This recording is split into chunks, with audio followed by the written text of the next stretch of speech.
Here I would like to show how you can use a refractor to see around an obstacle.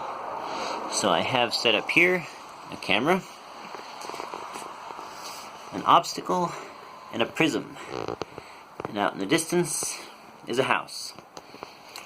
The prism is just a kind of a wedge-shaped piece of two glasses filled with some clear glue in there. So it allows you to see double, or if you put it up here, you can actually see nothing.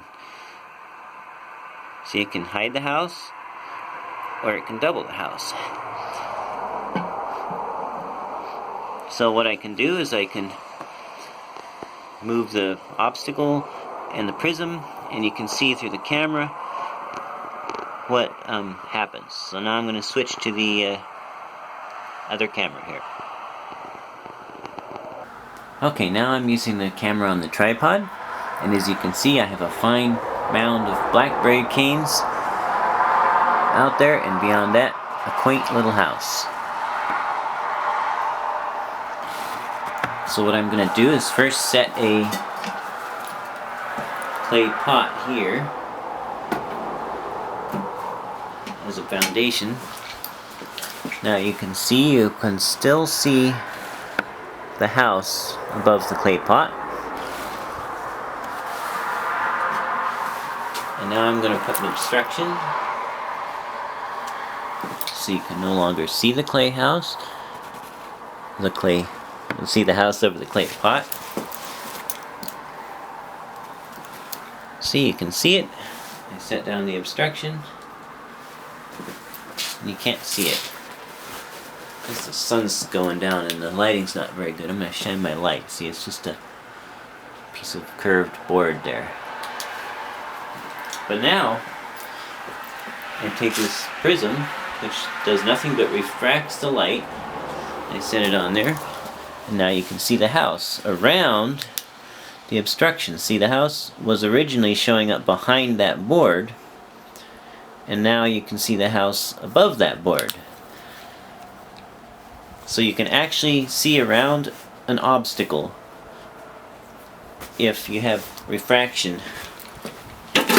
Now you might be amused to see what happens if I take the obstruction out but leave the refractor up there.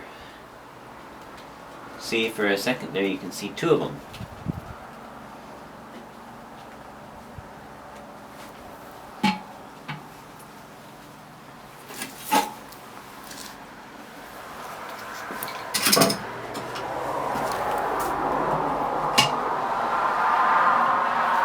And now just for the rest of the science lesson, I've put the refractor upside down. Don't know if it's going to stay there. And now you can see the house actually disappears. Well, it fell. It didn't stay there. But I think you could see the house had actually vanished from view when I had that up there.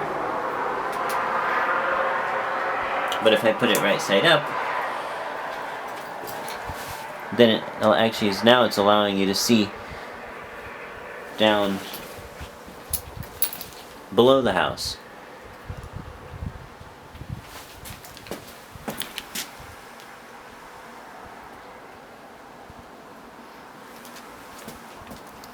Alright, I'm going to do this other one more time.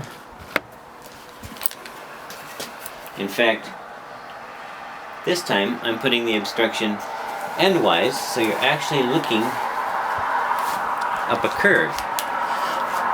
So you're actually looking up the curve, and it's blocking the house. So, like the curve of the earth blocks your view of things, the curve of this board is blocking your view of things. So now I'm going to put the refractor on top. And see, now, the obstruction is still there, but now you can see the house over the curve. So with a little bit of refraction, it's entirely possible to see way beyond the curve on a curved earth.